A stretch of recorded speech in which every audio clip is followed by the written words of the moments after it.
Welcome to the 13th hour, where the veil grows thin and reality begins to bend. So step beyond the clock face, because the 13th hour starts now. The story you are about to hear takes place at KCRX, a small late-night radio station on the Navajo Stone River Reservation in Utah.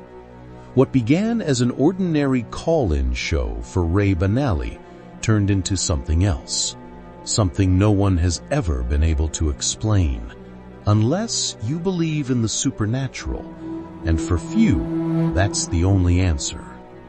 Over the past year, several Native American people had gone missing from the reservation. Men, women, and even one child. Their families spoke about it to anyone who cared to listen. They posted flyers and tried to keep their missing family members' stories alive. Reports were filed. They never led anywhere. To the Native Americans on the reservation, it often felt like when Native folks disappeared, the search ended before it began. It was just after 3 o'clock in the morning and the final stretch of Ray's shift.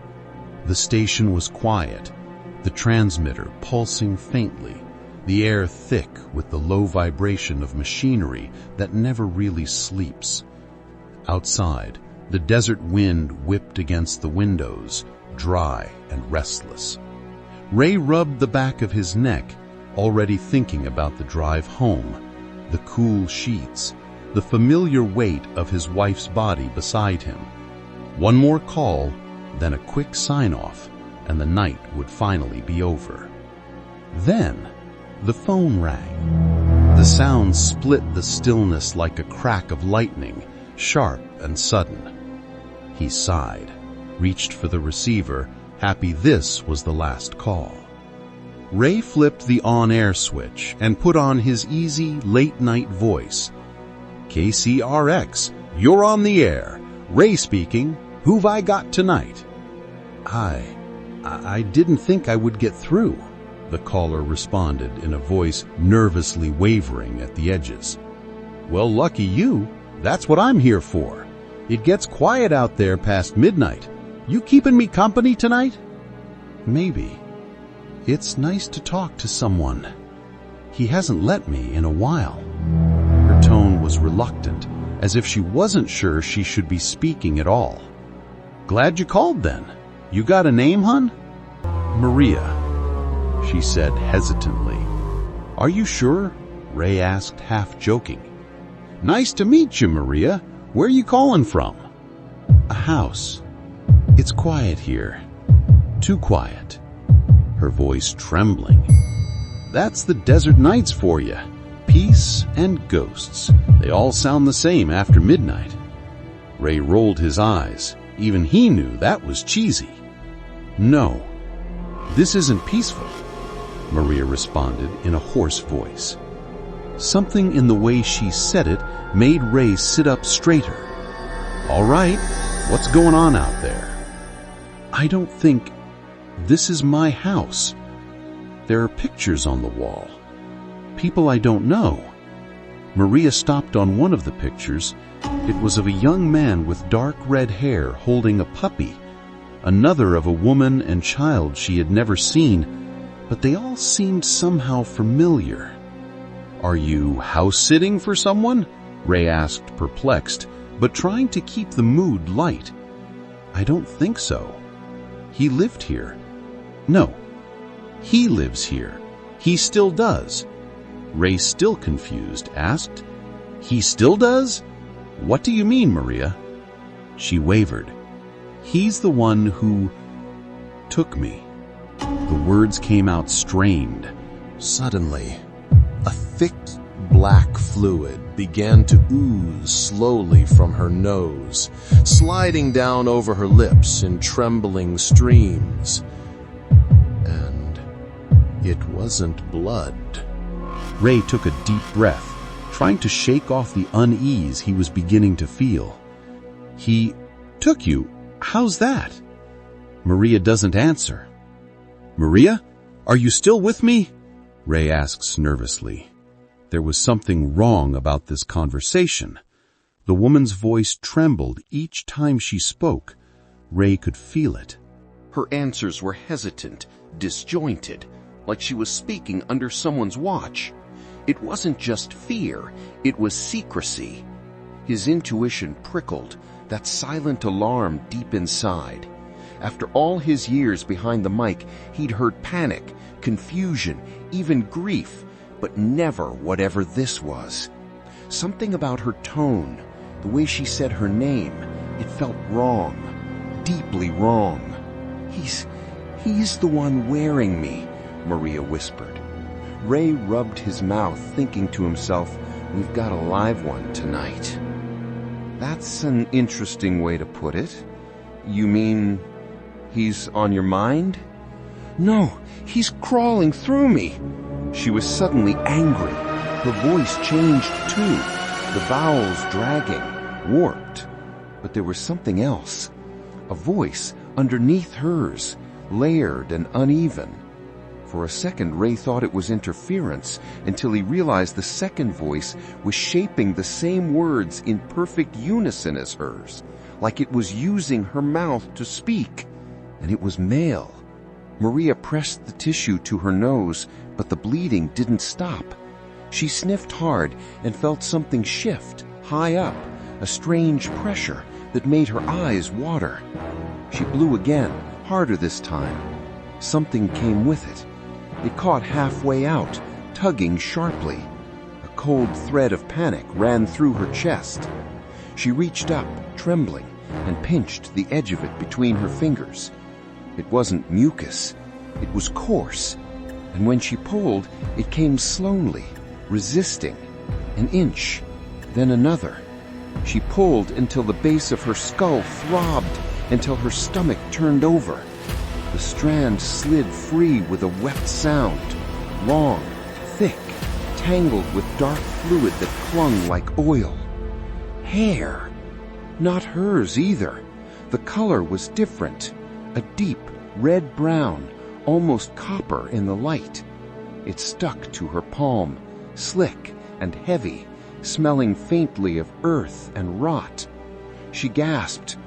The pictures on the wall seemed to lean toward her now. The young man with the same color hair, smiling at her through the glass. It wasn't recognition so much as remembrance. A feeling that she'd known that hair, that scent, that presence. Her throat tightened.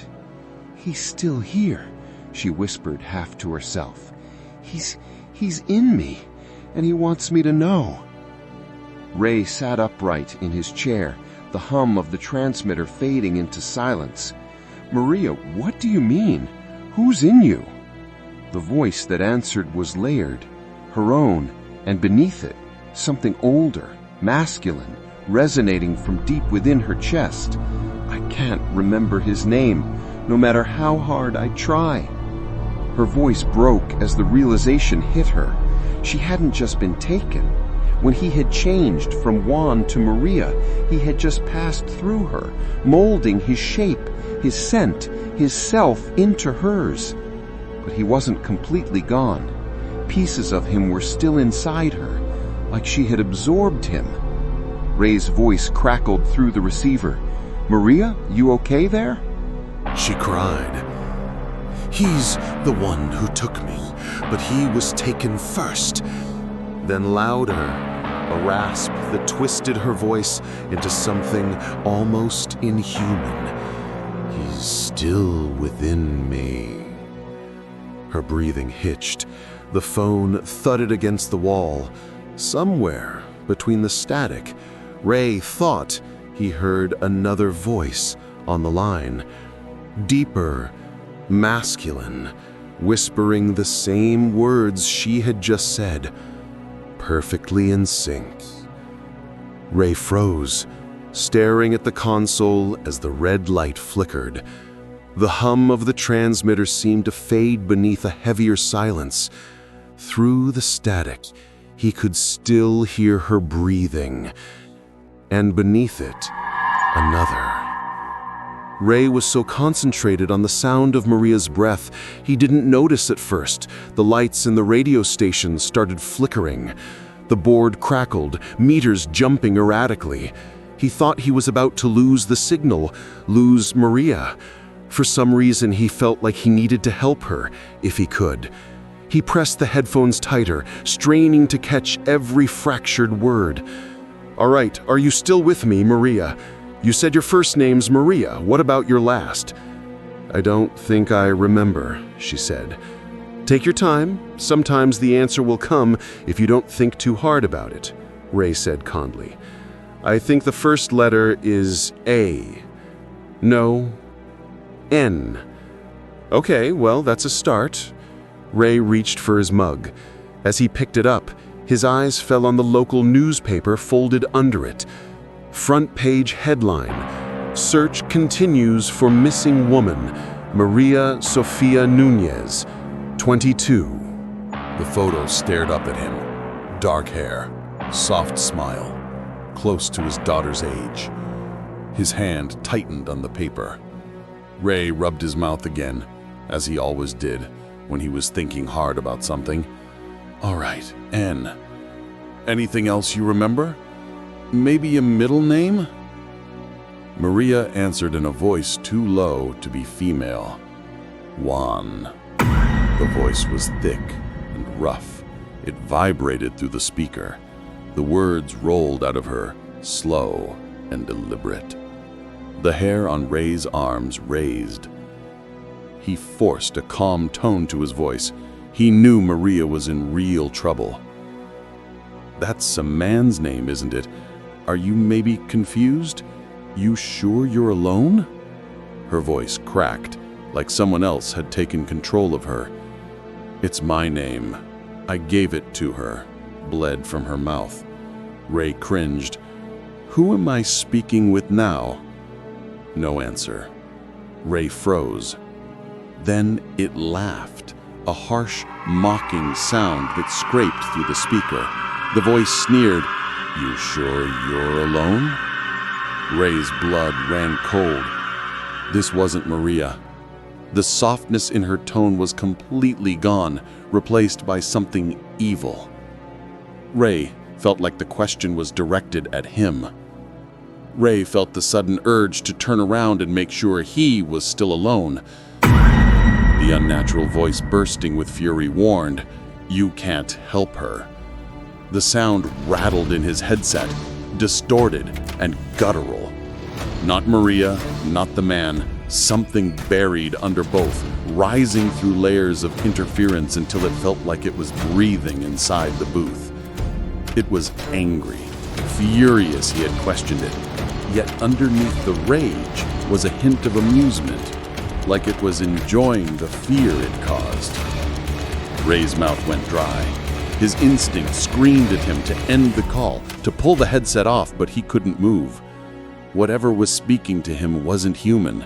It was something else altogether. The voice slid even lower, every word a guttural, painful rumble. It sounded like her throat was thickening, her tongue fighting the shape of human speech. "No, Ray, I'm not alone. I can feel him when I talk. He moves my mouth." Instantly, he heard the sound of a bone-on-bone crunch. A scream thundered in her throat like something growling to be let out. The lights in the station once again flickered dramatically. Ray picked up his cell phone and dialed 911.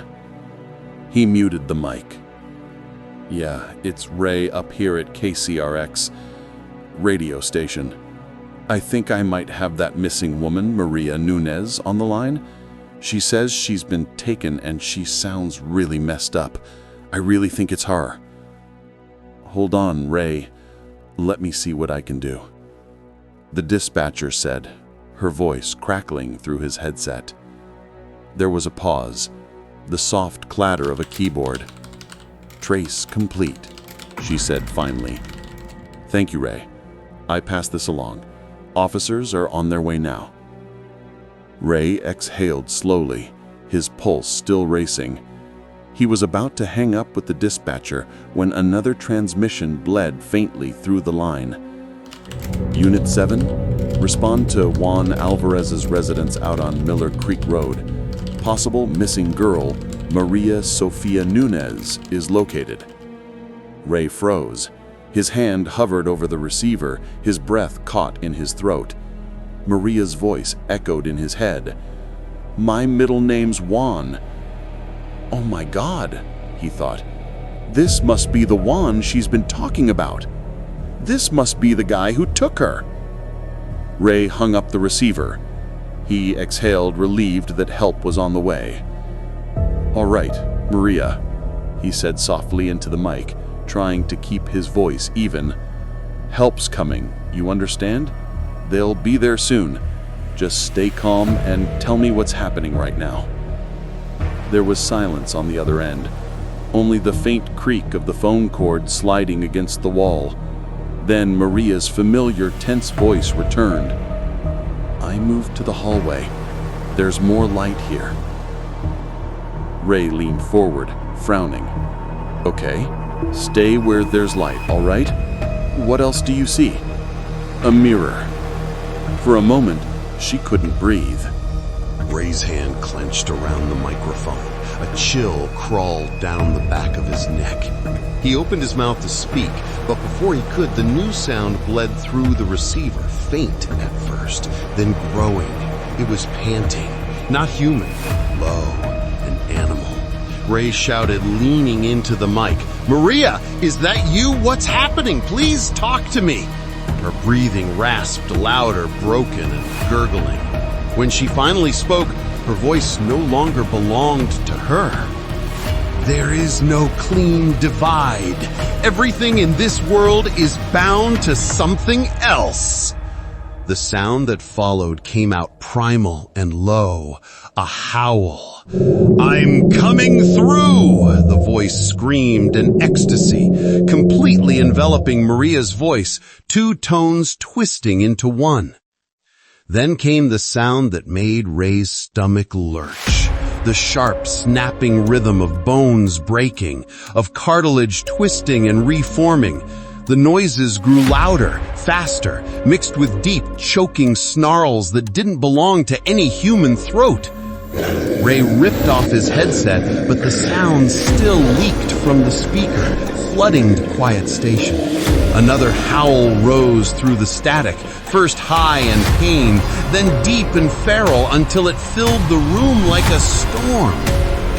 Ray laid his phone down for a minute, staring at the paper again. "Oh God, please, help this girl." Ray took a deep, long breath and somehow forced his voice back to normal. "Maria, help's on the way, okay? You just keep talking with me till they get there." "No, don't send anyone. It's too late for her," the voice screamed, angered by Ray's empathy. "Maria, don't say that. Just stay with me, all right? The police are almost there."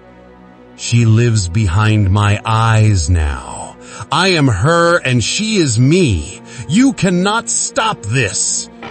The last words sounding more roar than anything human. The lights at the station began to dim. Ray pressed the headphones tight to his ears again. Beneath the distortion, he heard a sound, like rope being twisted. Then a sharp, brittle crack, and another, until it becomes a rhythm. "Maria, what's happening? What are you doing? Is someone hurting you?" Ray jerked back, startled. The beastly voice answers him through clenched teeth, voice trembling and low. "We're changing."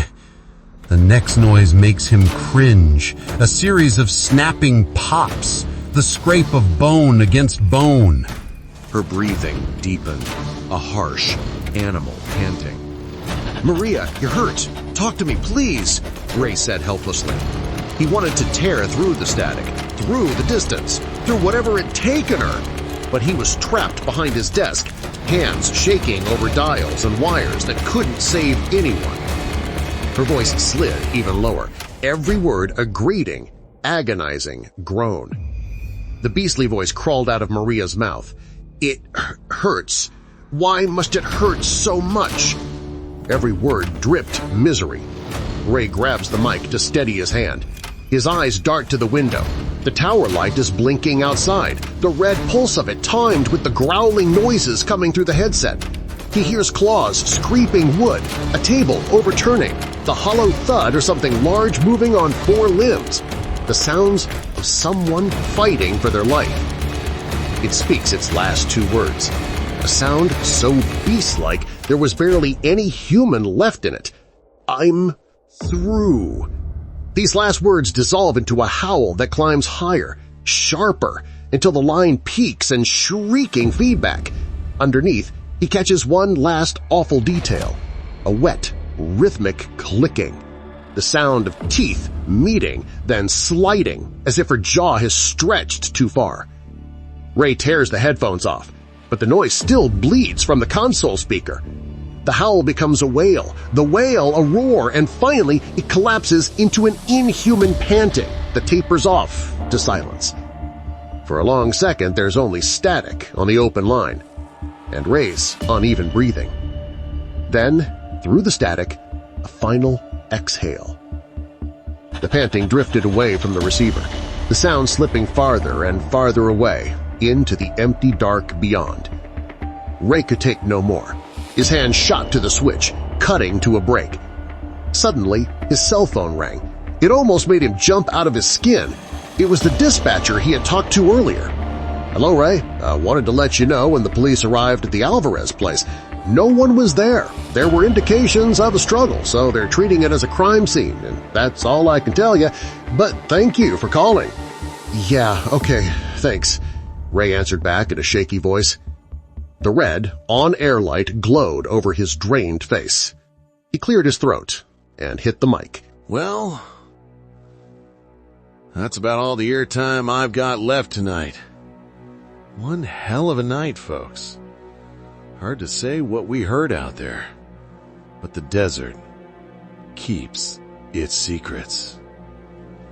Before we sign off, a quick update. Ray took a deep breath and wiped the sweat from his brow. When the authorities arrived at the house, they found no one inside. There were clear signs of a struggle. The area has been sealed off as investigators combed through the scene. We'll keep you posted. Hopefully we'll know more in a few days. I don't know if that's good news or bad, but it's all I have for you, Ray said in a defeated tone. Anyway, thanks for staying up with me.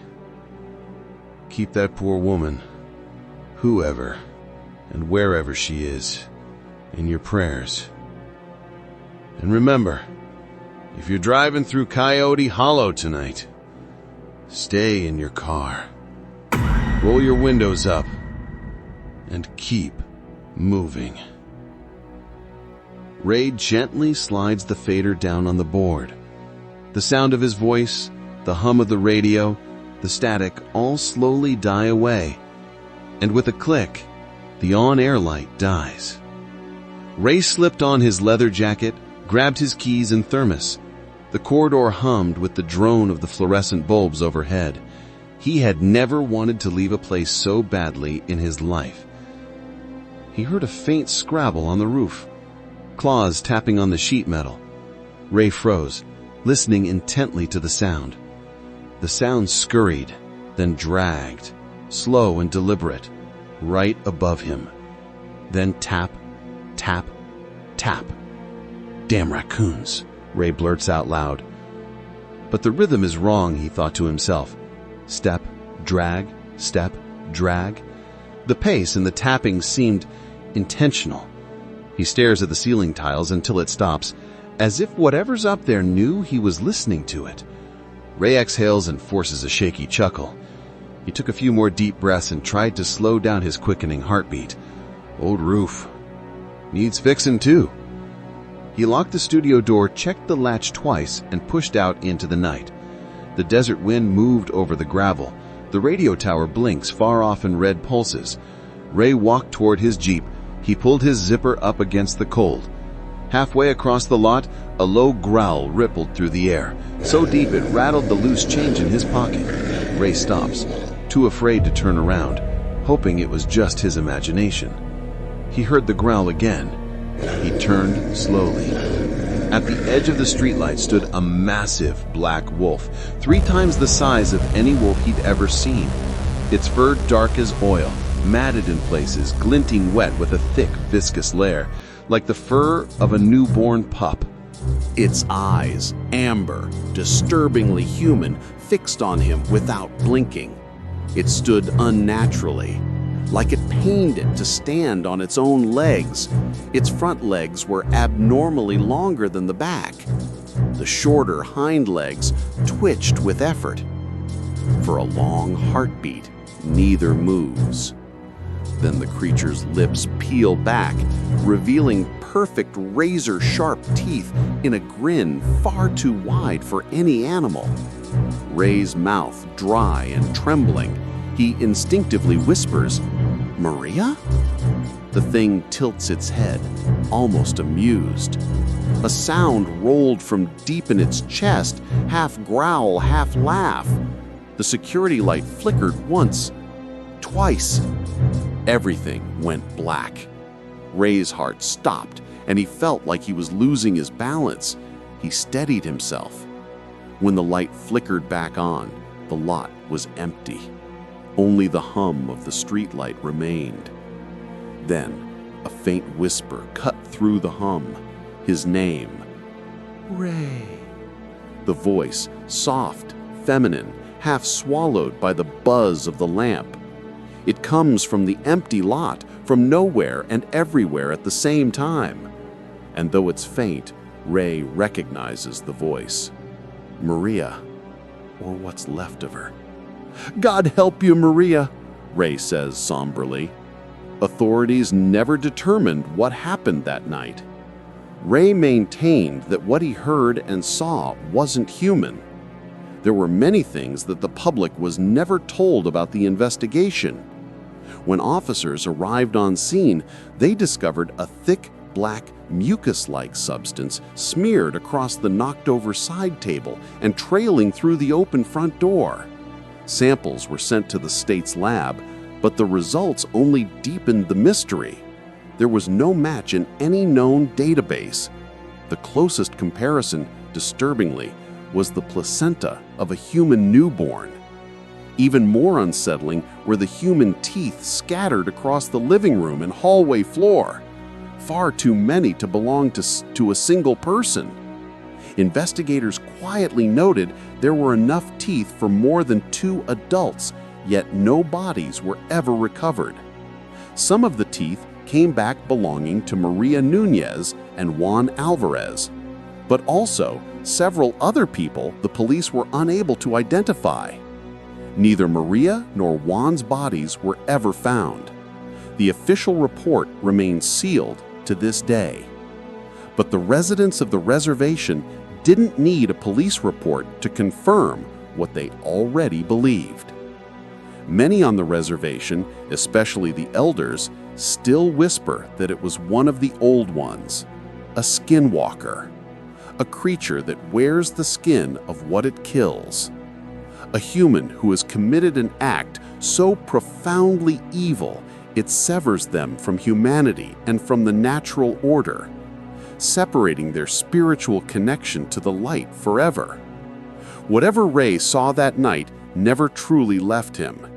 He knew it was a mystery that stretched back thousands of years, and he knew it was a mystery he wasn't meant to speak of. According to his ancestors, mentioning the creature by name or describing it in detail invites its attention. Something bound by its very nature and ancient laws to strike back when those lines are crossed.